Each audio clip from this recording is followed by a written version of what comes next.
So I'm just gonna kind of start off here. Just kind of introduce kind of what's going on, just so anybody who's watching it.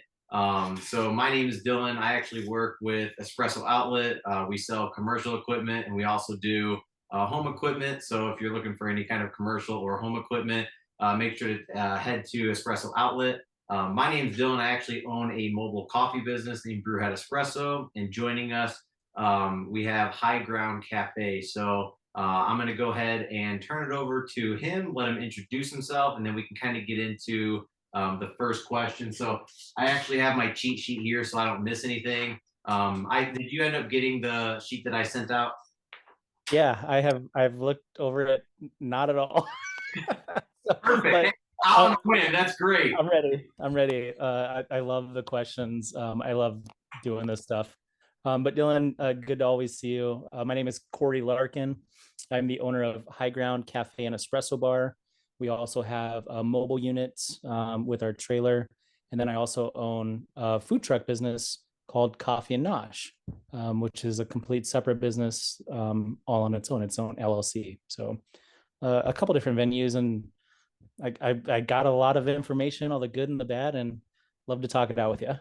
So I got to ask you this before we get going. I know we actually spoke months before this and Yeah, kind of introduced ourselves. Then is that new? Is that a new business that you have? yeah, I thought. yeah. I've yeah, and I couldn't. I signed an NDA, so I couldn't disclose any of the information with you. I apologize, but yeah, it's been something that I've been working on with the previous owner since the beginning of the year. We actually just got up and going before RAGBRAI, which is a huge bicycle event out of Iowa, at the end of the July. So that was our first event. It was like 7,000 people in 6 days is what we Wow, served. that's Um, awesome. it was insane. Are you doing Um, all kinds of coffee drinks then, like a drip, espresso, everything? Correct. Yep. Yep. To give you an idea on RAGBRAI, um, they would typically go through 10 gallons of coffee in 30 minutes. Wow. Wild. It's a whole nother world. I mean, it's not just something that you guess at. I mean, you have to be prepared. On average, we're at like 15 employees, a semi truck full of food, three grills outside, a tent, equipment. Dude, and that's just with the food truck. I mean, like, you know how big a trailer is or a food truck. I mean, just all Exactly. those people, every person has, like, you are only brewing coffee. One You station. are only making waffles. Yeah, like you are only pulling shots. Like, you don't worry about anything else. Let's get this going. Let's get flow handed out. It was wild, man. It was wild. But it was fun. It was like a big party. I mean, we were doing like shooters at 7 a.m. Like, it was crazy. I'm like, oh, these bicyclists, they're riding their bicycles across Iowa, like coast to coast. I'm like, they're gonna be fit, elite. It's almost like a race. No, like, they're like, what's up, man? Let's have some vodka, orange juice. And like, oh, dude, it was crazy. Like, everyone was so nice, and yeah, it was fun. It was a ton of fun, and yeah, rock that out. And now we're back in town. We're just doing, like, events, and we'll travel, an hour or 2 hours away, similar to what you do, and just set up and enjoy it and bring what we have to offer at other towns around where we live. So that's super fun. Just lots of opportunities. But yeah, I'm sorry I didn't tell you about it, but I didn't say anything. I didn't announce it. It was all secrets until we got it. So, but yeah, it's wild, man. It's wild. Well, dang, we got a lot to talk about now. I know. Yeah, let's go.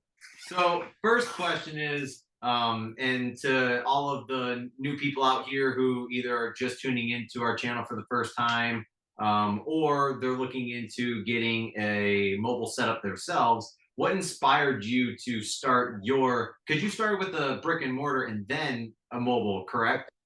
Correct. Yeah, good job. Yep. So what inspired you to start your brick and mortar? And then we'll kind of go towards the mobile as well, and then we'll kind of lead towards more mobile afterwards. But what inspired you to start the coffee business? I guess you could say. Well, I always wanted to be a business owner. So I always wanted to pursue something. I actually looked into doing like high-end builds on European cars. I've always worked on vehicles. I've always loved that. I always wanted to open my own business, and fortunately, I was an engineer for 10 years, and I got to travel a lot, so I got to do a lot of interviews with people all around, the states and stuff. And I did the research for doing like these high end, high performance builds on like Porsche, Volkswagen, BMW, Audi, things like that, these European vehicles, and there wasn't any money to be made in my town. And so like everyone goes, to a different town an hour or two away, and it kind of shot my dream down, to be honest. But I'm glad that I didn't pursue something that probably wouldn't have done well. Um, and then at the time, I had already been roasting coffee for a few years, and I was like, well, can you sell coffee? Like, is that something you can do? And did the research for that, and went to like this place called the Small Business Development Center, which helps small businesses. And he goes, yeah, like people love caffeine, they're addicted. Like it's gonna be perfect. You're gonna do just fine.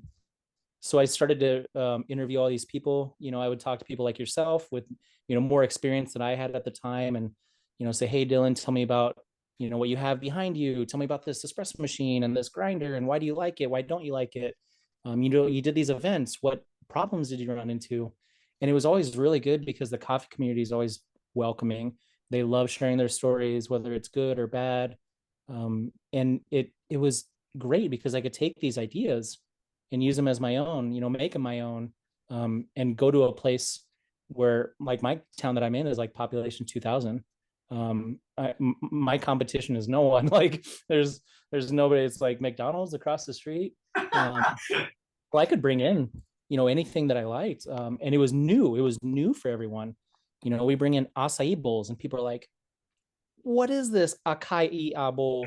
Like they have no idea. And I'm like, this has been around, it's coast to coast. Like you can't go in California and walk around the block without hitting an acai shop. So it was really nice. I got this momentum and I got these ideas and blueprinted the brick and mortar how I wanted it and how I think like it would work great for myself, and then set up like a little roastery inside, and I put it behind glass walls so people could see, because I always thought it was cool, like to see the roasting process and going from a green bean to a roasted cooked bean, because a lot of people don't know that coffees are cherries. They don't know that they're from a plant. It looks like a little cherry, and you pluck it and take that fruit off, and now you got a coffee bean, and you got to cook it. Like people, they only know the end product. Like here's a can of Folgers, here's the coffee. They don't know anything prior. So it was really cool to put that on display and have it on my own shop and educate people. I really like teaching and showing people like, hey, this is a picture of the farmer where we buy the coffee greens from. Like this is him. He actually goes out there and he harvests it himself with his own two hands. It's really really cool. It's a fun experience, and as I'm sure and everyone listening, like the coffee world it's different. It's so nice and it's so fun and everyone's so happy. Like it's a new world. It's fantastic, and everybody's willing to share their stories and experience with you. So you said you got into coffee because you started roasting coffee. Did you roast coffee for a business, or were you just an at home, just roasting coffee for an at home? And if you were at home, what machine did you learn off of? Yeah, good question. Yeah, it was just for myself, friends, family, farmers market. We started off with a Baymore. I don't know if I'm saying that right. Baymore. It's Yeah. like a little microwave, tumbles, spits chaff everywhere. it's, it was interesting, Also but you known gotta, for their chaff fires. yeah, yes, dude, it was terrible. Smelled awesome. Did it out of a garage. Yeah, it was cool. You learn about, like it smells like hay when you first start out, and then that turns into like a little bit of a caramel, and then your chocolates, and visually and hearing it audibly, like the first crack. I mean, it was just so cool, and you can dive so deep into the science of it, that I just got hooked like that. And I just love science, and I love experimenting, and every single roast is an experiment. And it's just so much fun, and to see the outcome and have like so many people now that I have a brick and mortar try the coffee that I made, that I've worked on these profiles and these recipes for years, and they're like, this is amazing, like this is so good. It's like Yeah, I did it. You know, like it makes you feel so good. I mean, you built it and you made it yourself, and it's fantastic. Pride in what you've made. Hmm. Yeah. Yep. Something that you've done and created yourself is it's nice. It feels good for that recognition. So when did High Ground become an official business? And then from your brick and mortar, when at that point did you think to yourself like, hey, I want to do a mobile business? And how long has that been going? Yeah. So funny story. So I started planning like 2017, 2018, opening this coffee shop and found a location, got quotes on all the equipment, talked to the banks, just tried to get this business open. And it's really hard being a new business and talking to a bank because it's intimidating. Every single bank that I went to, you have to sell yourself. Hey, my name's Corey. I want to open up a coffee shop. This is why it's going to work. This is how it's going to work. I'm going to have this many jobs. It's going to help the economy in the town. I mean, you really have to sell yourself to the bank. And Dylan, I still have it in my office, a stack of business cards like this big of all the banks that rejected me, that said Really? no, thank you, that said no, thank you. And that is discouraging to no end. I can't tell you how many times I was like, man, it's never going to happen. I've literally spent all this time and money and research for nothing, but it only takes one. It only takes one bank. And that's what it took. It took one bank and they said, let's try it. Let's go. And that was it. And we ran with it and we built it. And yeah, it was wild.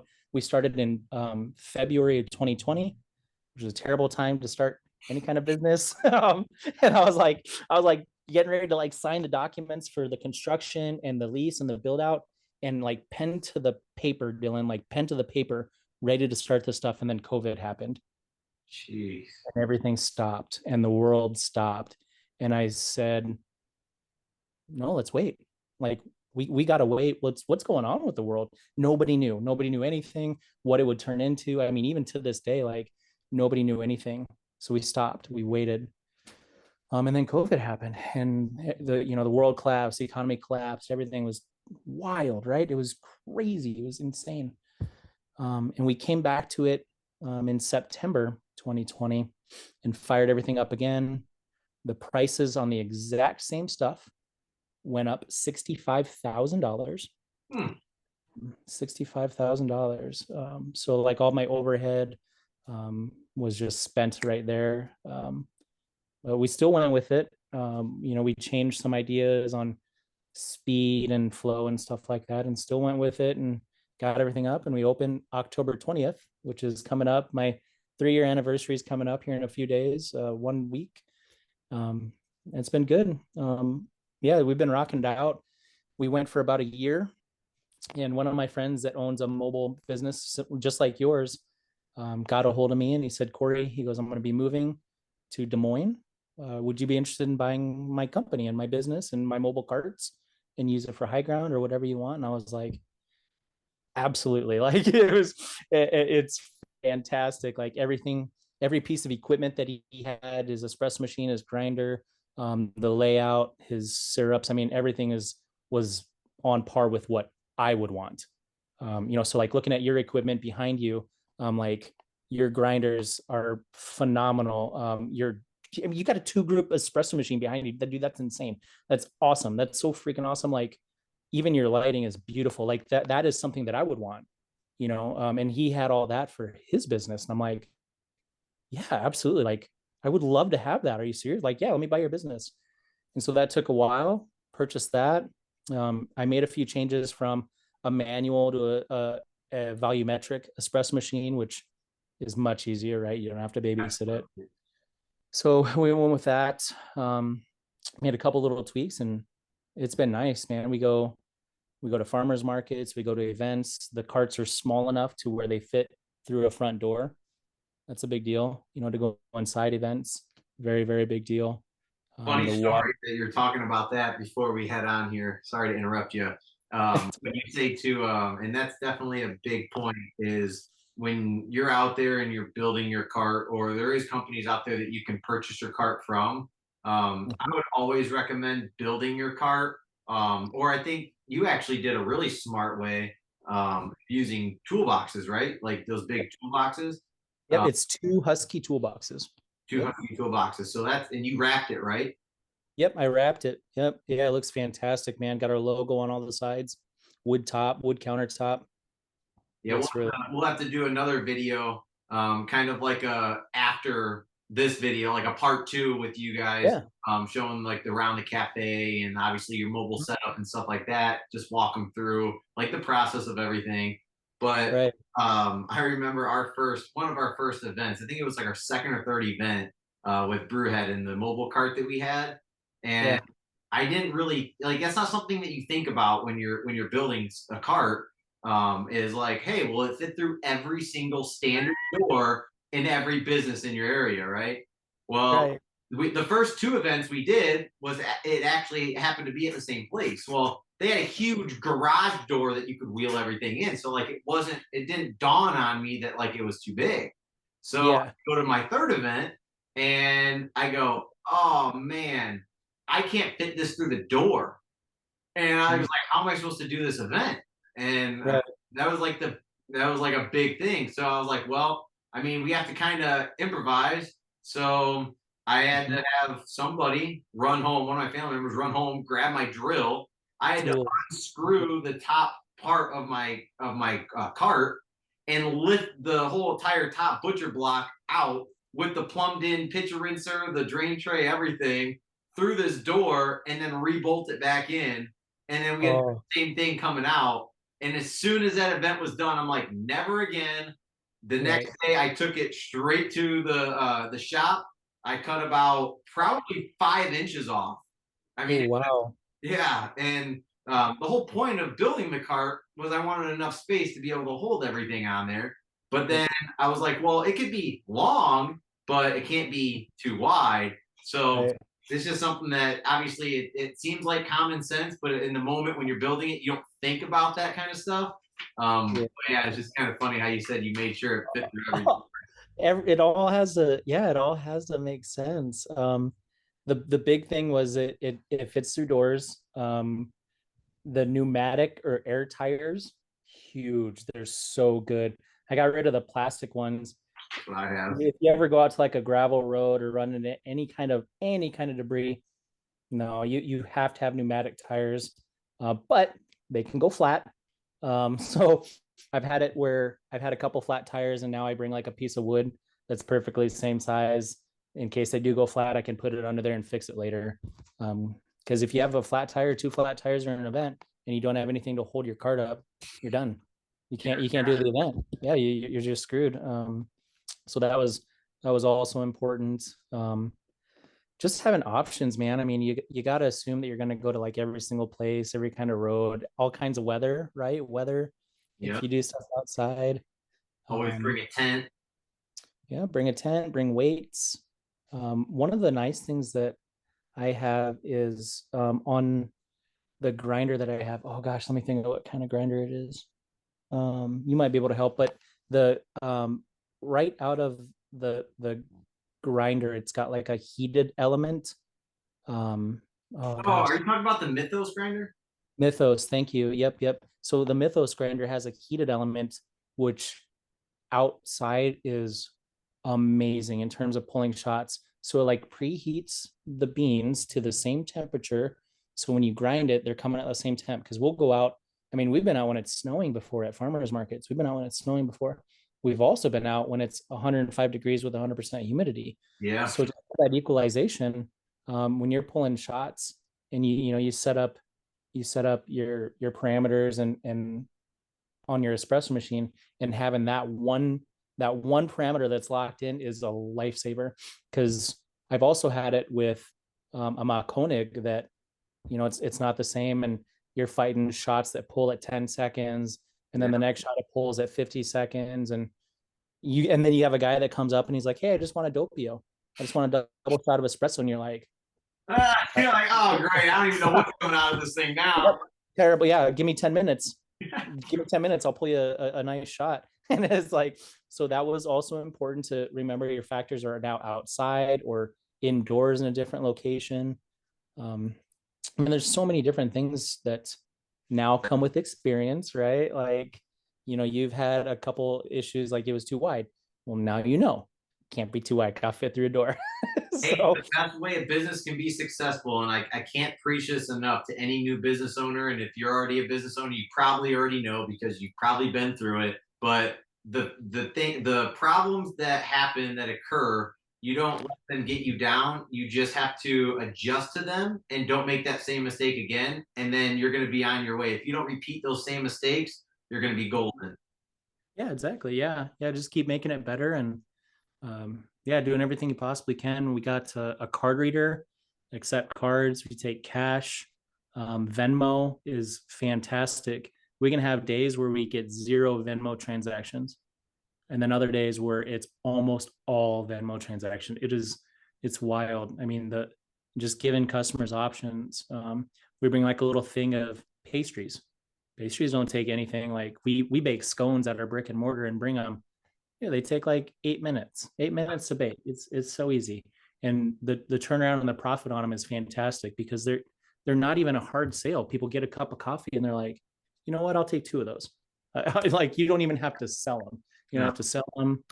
It's nice. We brought our menu down. We used to have a bunch of syrups and flavors. Nope, we kept bringing it down, bringing it down, bringing it down. It's less inventory that we have to carry, and we found this out at the farmers market. Is somebody would say, "Oh, do you have strawberry?" No, we don't have strawberry, but we have raspberry. Yeah, that's fine. Yeah. Nobody cares, dude. Nobody cares. They don't. They'll find an alternative. Hey, do you have almond milk?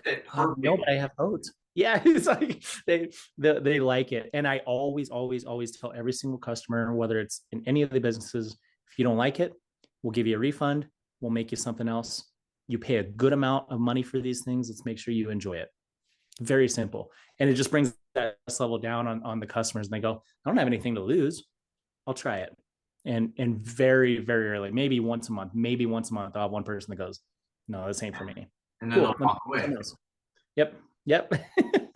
Yeah, it works really good.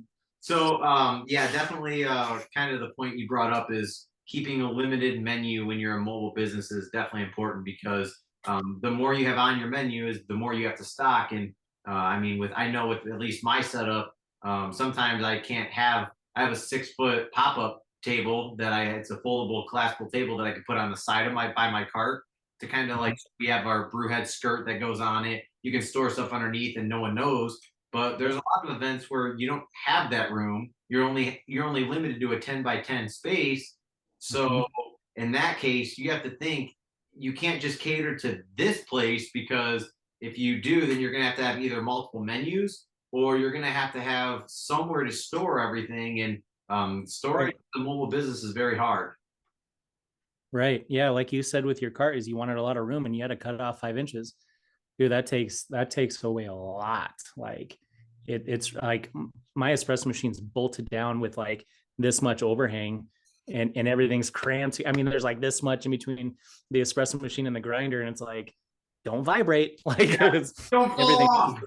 please don't fall off. Like, yeah, you don't have any room. You got to utilize all of it and you become really efficient. I mean, Yeah. my setup is going to be different than your setup, and both of us are still going to work. Like, you just have to figure out, what the best option is. But you can take, advice from yourself or myself or, other people, like less equipment, less syrups, maybe less water. Like, we don't go through a ton of water. We might go through like 5 gallons. I bring 15 gallons just in case, Exactly. but I mean, we don't go through a ton of water. We make a lot of energy drinks. We have energy drinks too. That goes really well. Energy So, drinks are definitely good. Takes the pressure off your espresso machine. right, right. And it's fast. It's so fast. We get like a lemonade or an energy drink and we're like, yeah. Like, All right, my, keep it moving. yeah, 10 seconds, 10 seconds next. Yeah, it works really good. Really, really good. So I guess we'll use that to kind of go into the next point here. And I think a lot of people have this kind of question. Walk us through a day in the life of High Ground. So let's say you have an event, 8 o'clock in the morning. You have to be there at 8 o'clock in the morning. Setup starts at 7. What does operation look like for High Ground? Like prepping before, what time do you have to wake up? What do you have to do when you're at the event? And then kind of tearing everything down, what does that process look like? And by the time you start to finish, let's say the event's from 8 to 12, and that's only 4 hours, but what don't people see after that 12 o'clock that is a lot more work for obviously the owner of the company? Right. Yeah, very good questions. It's all the background that people don't see. It's the doing the dishes, the loading, unloading that people don't see. So, well, I'll take a farmer's market event because that's about the same hours and that's constant, a couple times a week. So we'll have the barista get in at 6 a.m. The trailer is already connected to the vehicle, so all they have to do is load up. But they're loading the cold brew, all of the milk, and maybe pastries. They have a checklist, which is a lifesaver. Always have a checklist, even if you know your stuff, even if you're the only worker, you're the owner. Have a checklist. Get a checklist, dude. I don't want to walk out of there without my cash drawer. You know what I mean? Like, have a checklist, check stuff off. Really, really simple. It can be 5 things. Have a checklist. Yep. So they just have a checklist. They load all the stuff that's typically from a fridge into the trailer, goes into the fridge, into the trailer, and that's it. Then they're off. They drive to the event, and then they set up. First thing is the tent. So we have to have a tent in the state that I'm in. We have to have a tent, a weighted down tent. So they'll put up the tent first, the weights, and then we'll load underneath it. So we have 2 carts. We got 2 carts. We'll have the espresso machine cart, and then next to it is like the syrups and flavors cart. And then in between is we use 2 5-gallon containers, one for hand washing and a sink rinser. And then the other is strictly for the espresso machine. So that works out very, very good. As soon as they get the carts in line, they plug in the espresso machine. You can't heat up that espresso machine any faster than what it goes. Like, so Yeah. plug it in, get it going, make sure it's getting the first thing. While you get everything else, you set up, your ice, and for us, we do lemonade and brewed coffee. Get that set up, and set up some signage behind you if you want to display. That's always, always, always really good because people are going to take pictures of your carts. So you always want your name out somehow, whether it's on the carts, pictures, like you've got your hat, your shirt, stuff like that. Like, hey, high ground. We've got a big sign. It's super, super bright. It just looks beautiful. People are always going to take pictures. We have stickers on our cups. So, if you're drinking something, you're always advertising, just stuff like that. You always got to think everyone's going to take pictures, even if they're not intentionally taking a picture, they're taking like a selfie and they just have your cup in their hand. That's advertisement. We give away free stickers. It's just cheap advertising, man. Kids love them. They'll stick them on their parents' car. I mean, like it's great. It works really, really, really good. But the setup is pretty simple because we don't use that many syrups, don't use that many sauces. We just line them up. I mean, when we do this again, Dylan, and I'll do a walk around of the trailer and the cart. Everything is just set up. You'll love it. It's so fast. The way that the wheels are locked down to hold the carts, dude. I don't know if I showed you that before, but A little piece of wood that's that's like, oh, Yep. You guys are gonna love it. You're gonna love it. I'm super happy with how that came out, and the intention is, like Dylan said, I got my carts wrapped in vinyl, and what I had before is I was strapping them. I'd strap them to the wall and snug them up tight. Well, then it would rub, Yeah. and it rubbed my very expensive vinyl, and like it was so sad. And now it's they basically float. So I push them in, I lock the wheels down really simply in this little wood setup that I have. It takes 2 seconds, and they float, they hover, so they stay away from the wall, and it doesn't matter if they shake, they don't touch the wall, and they're locked into place. It's fantastic. Everything's tied down or it's on the floor so it doesn't fall. We use like a big flat cart system with walls. I mean, oh, dude, it's so nice. It's so streamlined. It's definitely nice. I mean, that's definitely something that when we do, I mean, we'll do multiple videos if that's okay with you. We'll do one of these where we're walking through your mobile setup, kind of how you set up the trailer to get the events to where they run smoothly, and then we can do another one where we're looking at inside the coffee shop, it'll just be a good insight for anybody who wants to get really involved into the coffee community. Um, Yeah. and that you said it kind of just leads into one of the next questions that I have here. We're kind of going out of order, but I want to stay in order to kind of like the conversation. Yeah. And one of those you said about advertising. So a lot of people, a lot of business owners, they start. I mean, this is any business, it's not just coffee, but just related to coffee. When you look at advertising, a lot of people don't know where to put their money at in advertisement. And I think you said it best. I mean, one of the best advertisements is your own company. I mean, without spending any extra money, just by putting in a little bit more thought with, like you said, your hat, your shirt, your cart, your setup. It's got a nice little it's got the vibe that's going on that a lot of people, I mean, it's contagious. People are going to take a picture of it, they're going to send it to their parents, they're going to send it to their friends, they're going to post you, and they're going to say, hey, this is absolutely amazing, I had a really good cup of coffee from this, and everyone's going to want to come and try that cup of coffee and to see that setup. So Right. I mean, without me speaking for you, what would you say is the best advertisement for a company? Facebook works very well. Um, the merchandise works very well. I go to some of these places. It doesn't have to be a coffee shop. It can really be any place that sells merchandise. And I see a hat and it's $75. I see a shirt and it's $52. And I'm like, dude, that's insane. I mark up all of my stuff 20% from my cost, 20%. And I only do it at 20% because I give my employees 20% off. So I don't want to lose when all my employees raid me of all the merchandise. But for me, if I see Dylan wearing a high ground shirt, that's advertising. Um, I keep my logo very, very minimalistic. It's simply my mountains with an HG for high ground. Um, I don't I don't push that it's a coffee place. I don't push it's a cafe. I don't really nothing. It's just they're cool little mountains. Guys can wear it, girls can wear it. It's very, very minimalistic. Um, I like to keep it like that so it fits more people, right? If I got a pink shirt, the amount of people that would wear a pink shirt is less. So you try to fit the masses. Facebook works very, very good in advertising if you keep it organic and you keep it natural.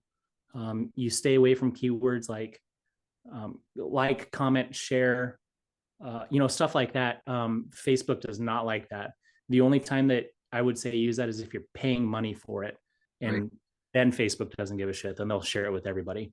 But if you want it to be organic, the best way that I can say something is one of my most viral advertisements was one of my baristas holding a bottle of wine, and on it was like, "Hey, who would you drink this with if we gave it to you for free?"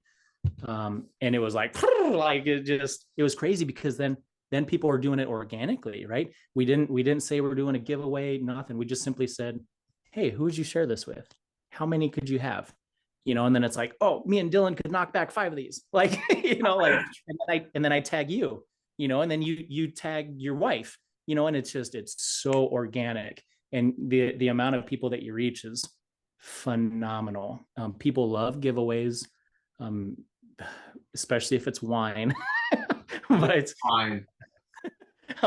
but it was, I mean, it's crazy. And you can do that for anything, sunglasses or a cup of coffee or a bag of beans or a gift card. But you have to word it, hey, we've got $20 that we're just going to give away. What is your favorite menu item? And then it's just people, you got to throw that question out, where would you go if you had, $10,000 to spend on a vacation? Where would you go? And then as soon as someone comments, then it brings it back up to the top of the Facebook page, and it brings it back up and it brings it back up. So Facebook is very, very good if you use it with that organic mentality. It's very good, but people visualize a lot of stuff. So in terms of advertising, I redesigned my logo like this to have that HG. So it's really subtle, but yet in your face. So high ground, people now can relate to this. And we also went to a very, very almost like a light blue color. So our color now is light blue. So our branding is really going to match that with everything that we do, whether it's signage or logos or banners. You can just glance really quick and know that it's high ground. So we're going to market that with, everything in the stores. We sell our beans in the stores, like right behind you, that blue and the bag, the high ground bag. Holla, what's up? Thank you, Dylan. Yep. So that blue, it's very visually appealing. Like even right now, it's not, the video is not crisp enough to where I can read that says high ground, but I know it's high ground because of the color, right? So that branding is very, very important. And it's all organic. I mean, you can't shove logos down people's faces. They just start recognizing it with repeat business over and over and over. Oh, blue. I'm going to associate that with high ground. So, yeah. But you got to have it. I mean, you got to wear your logo. You got to brand. You have to give away free stickers. You have to give away free stickers. You have to bite the bullet. Give away those 25-cent stickers. I have some that cost 36 cents, and I see kids like grab a handful, and I'm like, okay, $3. That was $3. Oh gosh, dang it. Okay, whatever. But you have to do these things. If you just think, well, shoot, I could have boosted a post on Facebook for $25. That 36 cents is cheap. It's cheap. Do it. Give away free stickers. It's easy, man. It's easy. So now covering kind of the marketing side of things and kind of what your number one was, what licensing did it take for I know it's different. It's going to be different for per county and per state, but what licensing did you have to gather once you purchased that business to do mobile business orders? That's a very good question. So the mobile business is much, much, much different than the brick and mortar. The mobile business, we don't have beer and wine, so we don't have to worry about that licensing. We do have to worry about, in Iowa is where I do my business for the mobile units. Everything has to be contained on just one cart. Like I said previously, we have two. We have an espresso machine cart and a flavor cart. Well, if I want to go to like the elementary school or a wedding or something like that, I need to serve off of one cart. So I've got like these fold up wings that I can put my flavors on. I can put milk on, another wing on the bottom that folds down that I can set my 2 5-gallon jugs on. So they're off of the ground. Then everything is self-contained. We only have like 6 flavors that we run with versus like 12 flavors. So everything's way condensed down for these other events. For the farmers market don't give a crap. You can come out, you can roll with all these ice, these extra tables behind you, a tent, 2 tents. You can have all these flavors, but also that's another license that you have to have. So it's really, really hard because we live in a tri-state area where my brick and mortar is 2 miles south is Iowa. My brick and mortar is in South Dakota. 2 miles west is Nebraska. So it's very, very intricate. You have to really follow the details and taxes. You got to pay taxes to each place. The best advice that I can give is just call your city. You have to call your city. You have to ask them, hey, I need an inspection. These are my plans. And they tell you very, very detailed. You have to have it like this. You have to meet these codes, and you can't argue them because that's the codes. I had a lot of arguments on my side, especially with my mobile cart. If we're doing it outdoors, I got to have an umbrella attached to it, like a hot dog stand. Like that was one of the things I had to do it. And I can't argue that because it's part of code. It is what it is. It doesn't make sense on a lot of stuff, but then that's when you go to like your city council meetings and you give your opinion and say, hey, can we work on these rules, these regulations? They don't make sense or adequated. It just depends on how involved you want to get. But the best thing that you can do is not guess. Don't guess. You'll get shut down. You'll get fined. You can't do it. Yeah. Relieve the headache and just ask. I mean, One thing, I don't know if this is only for Illinois, or just county wise, but I'm assuming it's everywhere. But for instance, if we serve out of our county, if we go outside of our county that we're registered with, then we have to actually, because we pay for the full year for our mobile unit. And we're low risk because we just sell coffee. But if we pay for the full year, we're covered in three different cities in one county. But once we go out of that county, that certification that we had for our mobile business is no longer valid because we're in a different county. So I don't know if that's the same with you, but That's correct. Yeah. Yep. In all three states that I'm in, that's the same. So, and this more applies to the food truck, yep. because we travel a lot more with the food truck. But yeah, every tiny little town, I mean, even if it's 30 minutes away, every tiny little town that we're going to set up at, like, we're going to set up at the grocery store. I get permission from the grocery store and I call the courthouse. And I call the courthouse and I say, hey, on this date, we're setting up there. Do I need a license? And 99% of the time they say yes. and Because they all want their cut. They all want the they money want for money. their stuff. And while around here it's only $10-15 a license, it's not much, but you still have to pay, the court their $10-15 and fill out the license. Then the license, it'll take you 10 minutes to fill out. Yep. It's really simple. Most of the time you can do it online. It's just like you said, Dylan, it's they just want their couple bucks. And now I can give some reassurance to a lot of people. I mean, in our area, we have one of our main health inspectors, and they're actually talking about potentially doing a mobile business act. And what that's going to do is, if it gets passed, I mean, most likely it probably won't, because like I said, every county wants their own, every city wants their own money, right? They all want their own cut.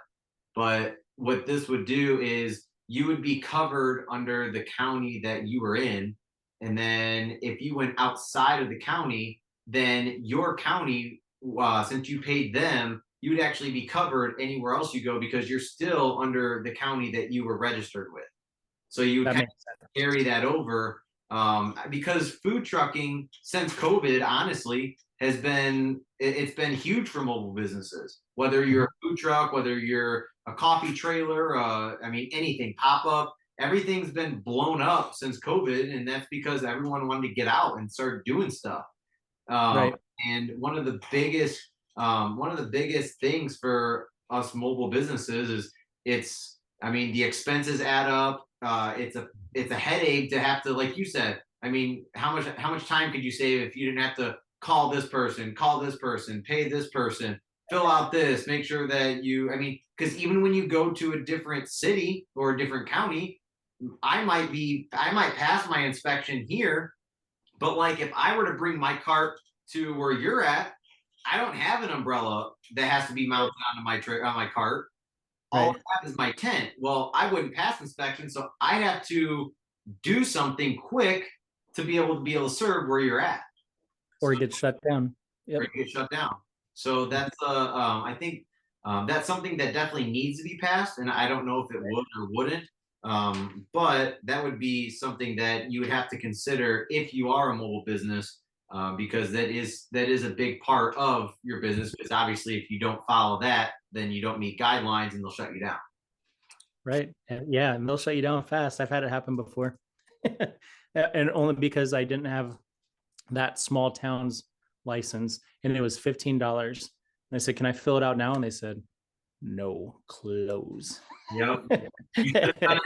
Or a lot of people like, and it's as a pop-up, that, I mean, I don't know how far you go other than just the farmer's market, but for us, a lot of the things happen like someone reaches out, "Hey, Dylan, can we have your mobile business here on Friday?" Okay, it's Monday. Yeah, absolutely. I don't have anything going on. Let's do it.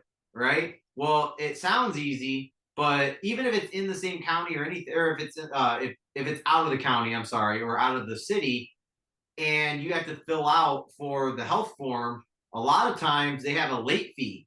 And it's if you don't submit it within that 7-day grace period, you have to pay an extra fee. So one of the events we went to was 60. You said $10 to $15. Theirs was $60 for a temporary 1 day pass.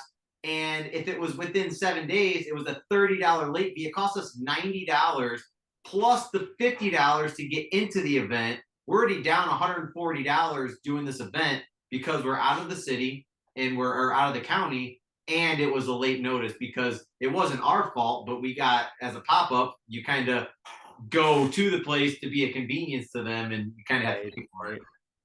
Oh, that's awful. But it's a learning process. Will you ever do that again? No, There you go.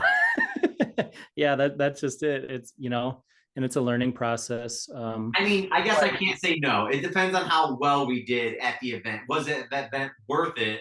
And would you give us a heads up notice for that event the next time so we could maybe right.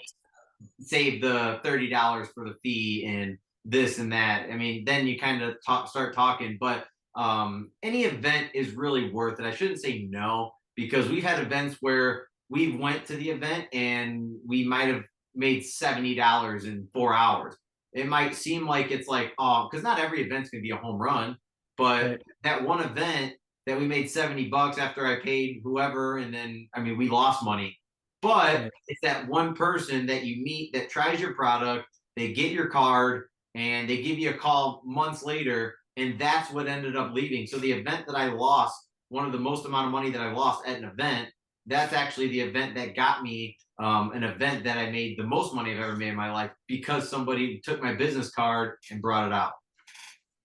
I like that. Yeah. Good job. So I guess you can't look at all events as, am I going to make enough money? Now, if you're 3, 4 years in and you are really busy, yeah, you probably don't have time to take one of those small events. But when you're just getting started, those events, any event that you can get to get your name out there to get recognized, do it. Yeah. Yeah, absolutely. Though the farmers market in town we're based in South Dakota, is in Iowa, and it's on Wednesdays and Saturdays. The Wednesdays strictly there for advertising. We do not, I'll tell you right now, we do not make money, pay the employee, pay the gas, breakdown, materials, overhead, do not make money. I don't care if it's $50, you're not making money. But it's advertising. Advertise. And every single time someone comes in, they go, whoa, I haven't heard of this. How long you guys been doing this? How often are you here? You make the connection, they come back. Yes, you take every single event that you possibly can do, that you can handle, and you run with it, because down the road, you're going to be a big business someday. So yeah, yep, you take every single event. Yep. So that kind of gets us into besides the farmers market, I mean, just I know that's like your main thing. And I don't know how far you travel off of just the farmers market, but how hard is it to find a power supply and just resources for you to set up your mobile business if you go somewhere else? Like, what are the steps you take? You always have to be self-sufficient. So we have a generator. It's very, very nice. It's very quiet. Quiet's a big thing. Spend the extra money to get something that's lesser decibels, because it's going to bother you, not so much the customers, because you're there listening to it for 4, 6, 8 hours.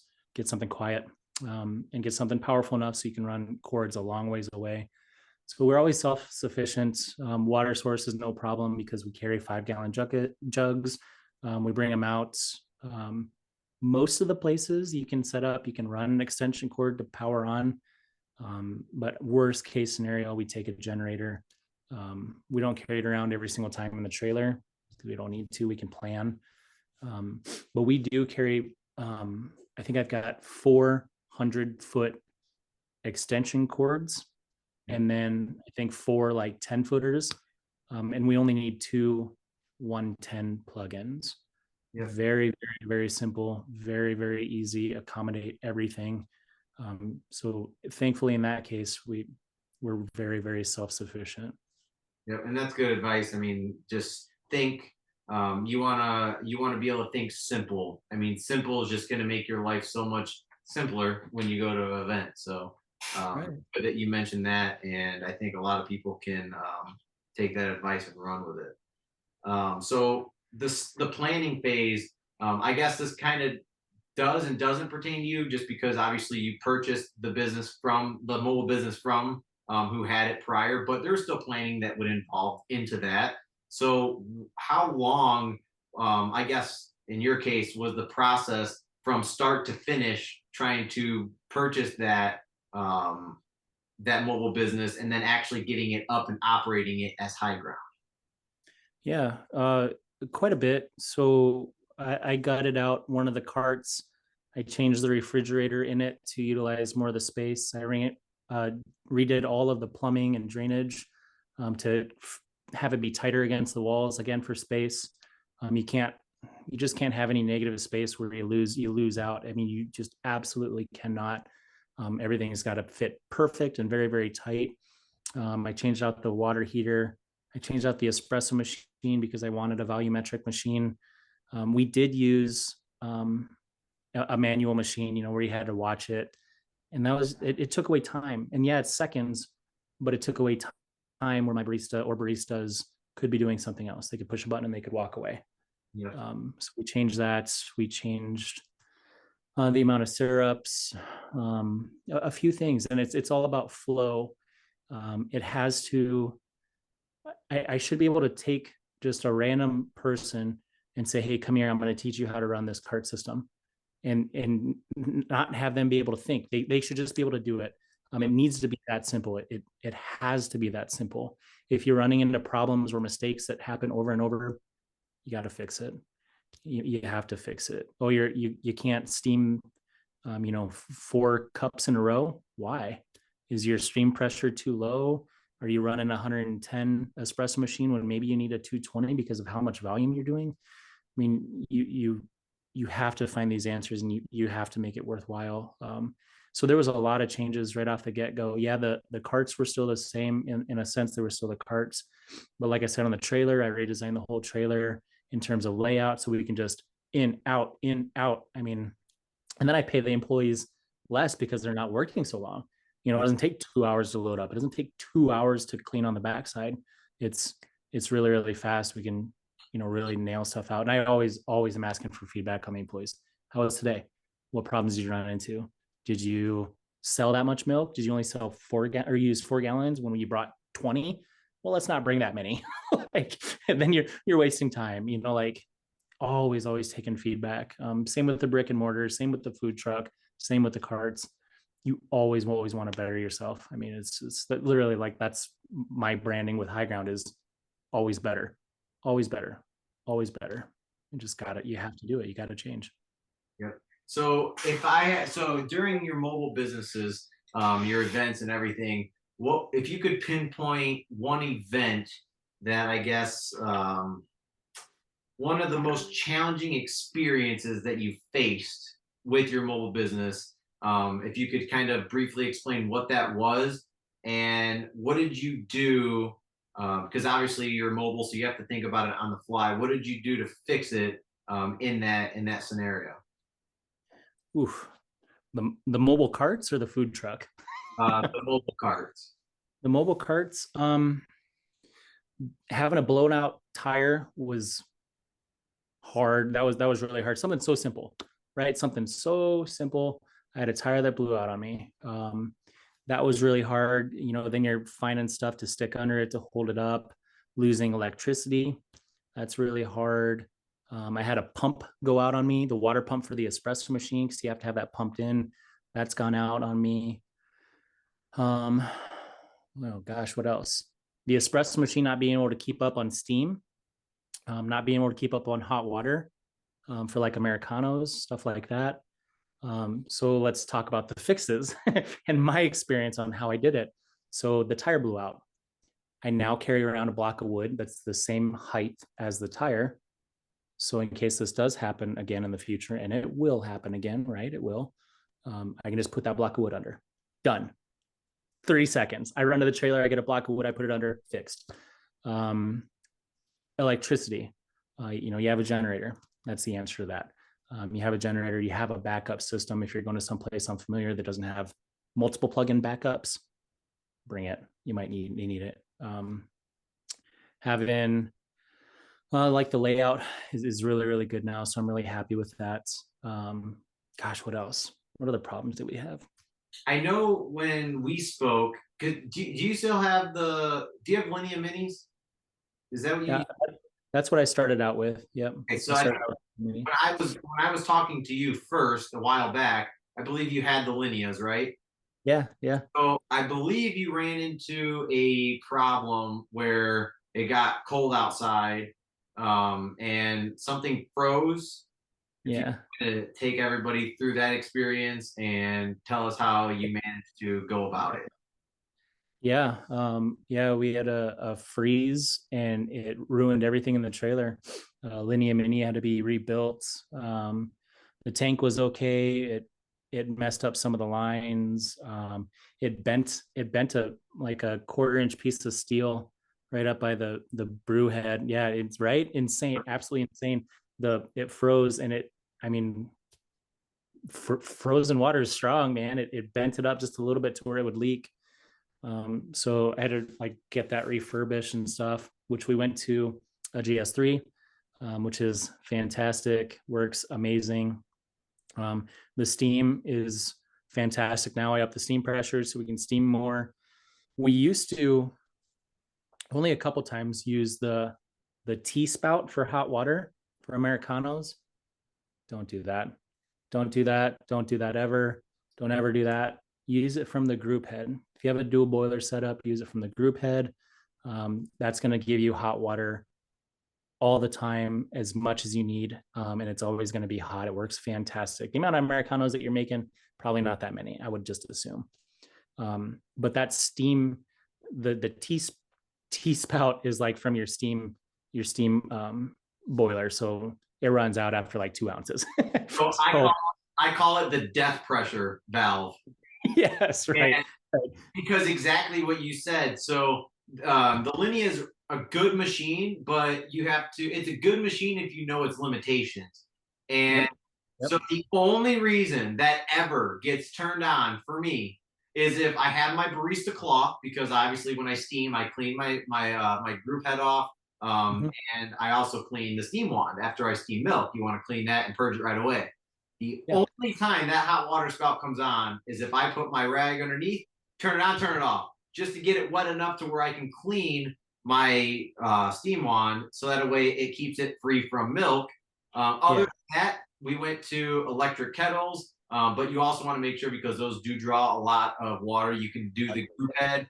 The reason I don't use the group head is just because if I have a busy line and someone orders an Americano, that's just taking away from another drink that I could be prepping. Yeah. But we do use one electric kettle, and that's how we make our Americanos. But yeah, do not use that water valve, especially I think any 110 machines that you can think of. I would say even if it has it, you don't necessarily have to use it, and I would try to stay away from it because it does take. Stay away from it. Yep. Yeah, it's terrible. The only reason that I've ever used them on any of my espresso machines is to clean out the shot glasses. Like I've never. That's it. That's all I've used it for. Yeah, it's terrible. So let's go into the next question here. Um, what is the most popular drink on your menu, and why do you believe so? Obviously, Ooh, it's good, but yeah, yeah, because it's tasty.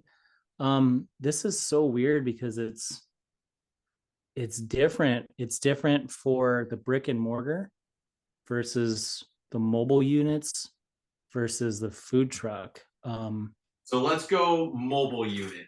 Mobile, Yeah, the mobile mobile unit. with Yeah, and that one, it's so weird, and you've probably experienced this with with the mobile unit. And I just have the experience to compare it to the brick and mortar. Is that when people come to their brick and mortar, they have lots of options. They've got like drink one is this, drink two is this, drink three is this. So they are just like, I'll get a number two. With the mobile setup, everybody that comes up goes, I'm not sure what I want. Do you want it hot or cold? Hot. Okay. Do you want a coffee drink or like a lemonade? And you just kind of narrow it down, and it's so wild. you So sound like every customer I've ever had. every single customer is just like that. It's just like that. And so I find out if they want it hot or cold, and whether if they want a coffee drink or like an energy drink. That's really it. So we can split it in half, and then we split it in half again. We split it in half again. And my go-to that 99% of everybody likes. I go, okay, cool. I'm just going to make you something. If you don't like it, I'm going to make you something else, or I'm going to give you a refund. Right? That line that you give them, it works. Use it. Everyone use it. Everyone use it. It's fantastic. The drink that I make them is a white chocolate raspberry latte. Try this. Everyone likes it. That's it. It's a fail safe. Everyone likes it. You tell them what it is, and most of them are like, "Whoa, that's really good. I've never had that before." It's sweet. It's got chocolate in it. Man, it's phenomenal. When I was building the business and I was testing out recipes on all my friends, it was the one and only drink that everybody unanimously liked. The one and only drink. And this is going up against like a vanilla, a mocha, like caramel, like it was crazy. It was the one drink that everybody unanimously liked. That one is by far what everybody loves. And yeah, you always give them the reassurance, hey, if you don't like it, I'll make you something else. I'll give you a refund. And go, oh, okay, sure, why not? Try it. And something that we've done that that's kind of, I don't want to say separated us from other people that do mobile business, because I'm sure a lot of other people do it. But we actually, when I was going through and trying out different recipes, we would have, I mean, I probably had a good 40, 50 people come over before I even opened Brewhead officially. And we just tried, hey, your friend, bring a couple friends, come over here. I'm going to make you guys some drinks. Yeah, it's going to cost me some money to make all these people drinks, but like it gives me a good input on kind of what the consensus is through the Yep, group. yep, And exactly. a lot of times I'd make like a caramel macchiato, right? Mm-hmm. Obviously, macchiatos here are different than like in Italy, because like when we served for a company that actually was at the biggest event we ever did, they were from Italy, and a macchiato is a shot of espresso with a dollop of milk, right? They're just marking the top of the surface. Right. But here, because good old Starbucks, you Yeah. get macchiato, they think of like super sweet, super creamy, like doesn't even taste like coffee, right? Well, Yeah. our top seller is our iced and hot caramel macchiatos.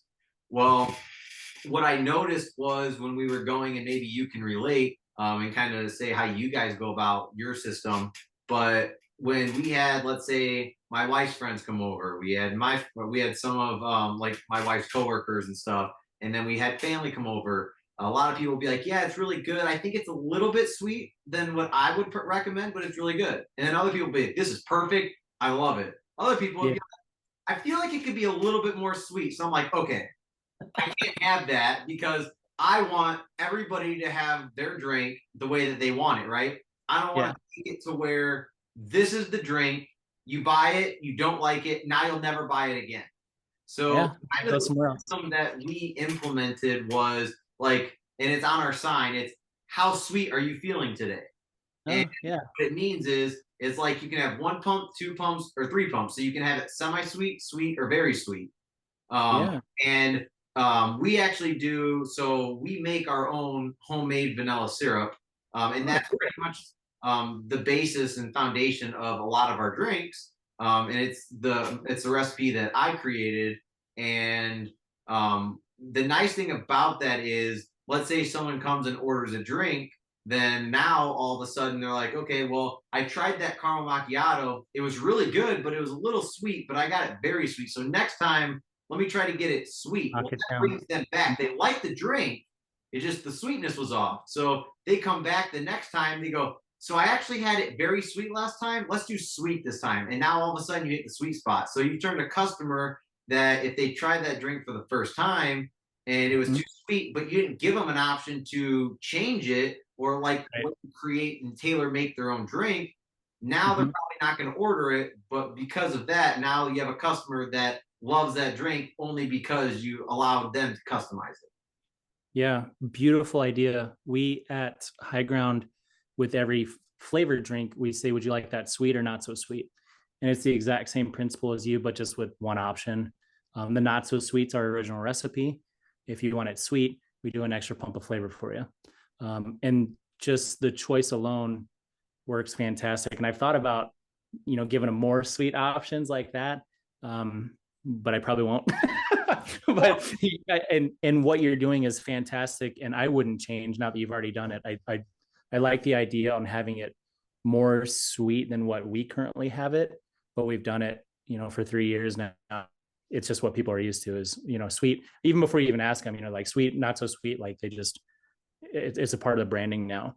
But if you guys can incorporate an option like that, even with food or drinks, it's going to hold on to your customers because you'll be the only place that does it like that.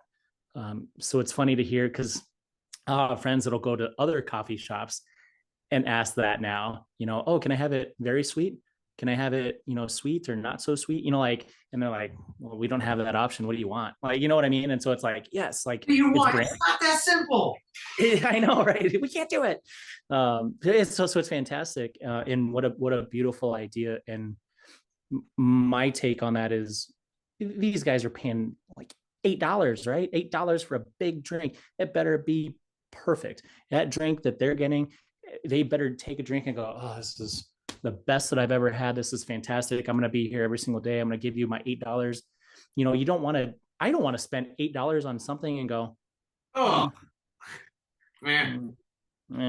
eight, eight, like that's $8, like, no, you can't do that to people. And let's be honest, these customers who get that drink, like they're not going to tell you. Some will, but most won't tell you that it's bad, right? They'll just drink it, walk away. But tell me that most of those people who try that drink, $8, keep in mind, they're going to go back home and think about that they just spent $8 on that drink that was They're not just going to let it go as soon as it's done. They're going to think about that for a couple days. We're all human, right? Yes, they will. Yeah, exactly. Yeah. Yeah. That's how people work. Customer base. Right. So I guess that leads into another question that I have here. And it is, how did you go about pricing your items in order to stay competitive and relevant to your community or to where you're at? Yeah, that was hard. Because you open a business and you don't know, you don't even know what to sell your black coffee for. Yeah.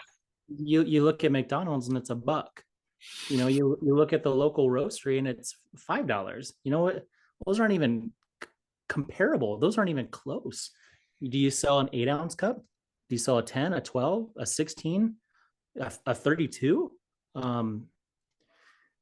One thing that I have learned, especially going into my 3-year, because we're doing a grand reopening, we're changing a lot of stuff. One thing that I have learned is give people less choices. Give people less choices. I love food. So when I first started, my menu was like 15 pages long. It was, it's like, hey, you want pizza? You want an egg bake? You want a casserole? Like, good, we got it. We got you. Yeah. And you're just like, God, I don't know. What should I have? But now I know is people will still get something. It doesn't matter if you have all these flavors. I talked to a lady on here, and I hope she's not listening. But fantastic, wanted to open up a trailer, and she was days away from opening. And I said, hey, yeah, what kind of flavors you got? 72 different flavors. My God, 72 different flavors. Could you imagine, like, as a customer coming up and seeing 72 different flavors? That's wild. I mean, it's too much. Me, if I'm a customer and I go up to your business and I see all these different flavors, I'm thinking to myself, man, that sounds good. Oh, wow, that sounds really good. Man, that sounds good. What I'm gonna do, honestly, is just kind of like not really go into my shell, but like kind of revert back to, well, I know I like right. This drink that I've gotten. Like, I'm not going to try. It's so overwhelming. Yes. I'm just going to keep getting the same drink I always get. And they're never going to expand. Correct. Right. So keep it really simple.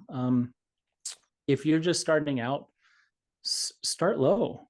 Start low. It's going to be easier to raise your prices, especially if you have a good product. If people come in and we'll just say like a black coffee, if people really, really like that black coffee and it's $2, if you bump it up to 250, 275, 3, 4, 5, whatever it is, people will be more understanding. And that's, you have to raise prices. Don't be afraid to raise prices. I never announce when I'm raising prices, I just do it. I just do it. Nobody's ever said anything. Nobody's ever said anything. My acai bowls have gone up, I think, over $6 since when I first opened, just 3 years ago. It's crazy. But it's our number one selling item. People love it. I looked at competition in the area. McDonald's is competition for me. Casey's, a local gas station, is competition for me. Starbucks is competition for me. Dylan's mobile carts, you are competition for me if you're local. So I looked at those prices and said, okay, well, McDonald's, their coffee tastes like shit, but it's $1, like it's $1. Okay. If I want caffeine, I'm going to spend $1. Like, hell yeah, let's go. But then I'm going to look at it at High Ground and say they roast their coffee in-house. They're SCAA certified. It's always fresh. It's worth the $3.50 for 12 ounces. The quality is there. And I never want to bring down the quality on my product. So I always took that into account, but start low, go high. I was giving away some shit when I first opened. I was giving away zero profit. And now, we're a profitable business, and that's how it is. I mean, you start low and just raise the prices up. That's awesome. Yeah. So now we pretty much covered a lot, I guess. Last two here before we kind of conclude it. Are there any plans? I mean, I don't even think there should be plans, because you're busy enough as it is. It sounds like, especially with two businesses of the same, but then one of the expansion. Do you plan for future expansion? And if you do, how do you plan to get there? Yeah, this is also a secret too, but I don't know how many people locally will be watching this, but we're actually going to be opening up a satellite location on November 1st. So nobody knows about it. So congrats, you're like the first person outside of the business to hear about it. But yeah, we're expanding. We're going into one of the locations by the hospital. So we've got a gigantic hospital and a surgery center, and we'll be taking over the cafe in the surgery center. So that accounts for, all of the hospital staff, the surgeons. There's also a college there for all the college students. So it's got tons and tons of opportunities. And if I can figure it out, we're going to open November 1st. So is this like a kiosk, or is this like a separate building? It's like indoors. It's an indoor cafe. Do you have to build the setup, or is your setup kind of there and you just kind of put your stuff in there? Correct. So they ran the cafe for 18 years. It was just a little coffee shop cafe thing. But they were paying hospital employee wages, with benefits, retirement, everything for that. They were buying retail from the grocery store and then selling retail. So they didn't make any money. And it was actually one of the surgeons that was running it. He's like, I can't. He's like, somebody that knows what they're doing needs to do it. And so then reached out to me and asked me if I'd be interested. And I went and looked, and we worked out details, and here we are. Bonus information, everybody. Bonus information. Yeah. How did you go? If you can't disclose it, then that's fine. How did you go about landing that spot? Because a lot of people have trouble with, hey, I have a business. I want to know how I can potentially, for you, we have our hospital here as well, and there's Starbucks inside there. So it's kind of hard to overthrow like a Starbucks that's in there. That's obviously, unless you buy them out, which is dance. Yeah. How did you get or find the opportunity to get into that hospital? Well, I've been fortunate. I built High Ground, the brick and mortar. And the gentleman with the coffee carts approached me because he liked what I built with High Ground and my values and everything. So he approached me on that. The food truck was the same situation. The owner of that purchased another coffee business and didn't want to do the food truck anymore and couldn't do the food truck anymore. So she approached me, like the business values that I have. And fortunately, again, with this hospital, they approached me and said, hey, I like High Ground and everything that it does. Would you be interested? So have built, I've built the business, and have done so much, and hopefully done so much for the community and in terms of helping other businesses and stuff like this, just to educate people and want to see growth, that I think people appreciate that and seek you out. Um, we've done some like cold calling on like grocery stores and stuff to get product out there and maybe some advertisements, which is not as hard as people put it out to be. You can sell your products in local grocery stores all day long, and you just simply go, "Hey, can I speak to a manager? This is my product. This is what I want to sell." Even if you don't roast your own beans, you can have a roaster put your sticker on their beans and then sell it at the grocery store. White label. Yep, just white label it. Yep, I do that as a roaster. We white label items. So I mean, it's easy. You got to make sure that you're up on inventory, and you're in charge of what you sell, and it's easy. Yeah, and as always, if anybody has questions, reach out to me, reach out to Dylan. High Ground Cafe and Espresso Bar with a blue label. You can't miss it. It's on Facebook. It's super easy. I'm sure Dylan's got some links too, but yeah, these questions, they're detailed, and Dylan and I could talk about this all day long. But yeah, growth is important, but you want to have a good product as a foundation first. I've seen a lot of businesses where they start out and they just want to expand, and it usually doesn't work out because you're still trying to figure the business out. I'm 3 years in and I'm revamping my entire menu. I mean, you just do it, and you know you're a good product, and keep building off there. Start at ground one or ground zero, and yeah, you'll figure it out. You're forced to. It's your business. You got to make it better. Yeah. So I guess he sent me this a long while ago. Here is this still the same packaging? Yeah. Yep. Yeah. Actually, up until next week for a grand reopening, but that color and the mountains will definitely always be there. High ground. This is one of his really good coffees. This is a washed coffee, and I really recommend this for like more of like a pour over. Right. He also sent me a medium roasted coffee that was really good with espresso. It was like really chocolatey, nutty, kind of caramely, nutty, honey-ish. It was really good. There's no coffee in here, but I saved the bag just so I knew we were gonna revene at one point, and I wanted to be able to show the product. I definitely need to purchase one of those shirts so I can support your business as well. Thank you. Likewise. But the biggest thing is support your local businesses. We're trying to grow as much as you are. We love to be able to share advice. I mean, sharing advice is free. It's nice. It helps a company grow. And one thing I have learned, especially with the coffee community, that you don't really see, or at least I can't speak for you, but what I haven't seen, except for in the coffee community, is how appreciative everybody is, how supportive everybody is. And it's not even like so for instance, we have a coffee shop coming in town.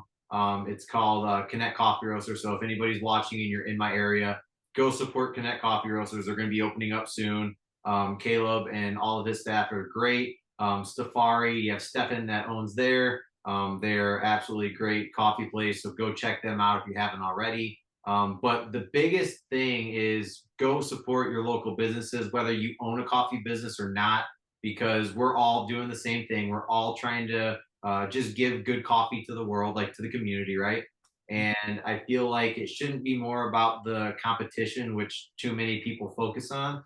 It should be about collaborating and being able to work well with one another to serve the community that you're at. And I think in that case, if your community can get that and they can all come together with a collective agreement to help one another out, everybody can succeed, everybody can do what they love, and everyone wins.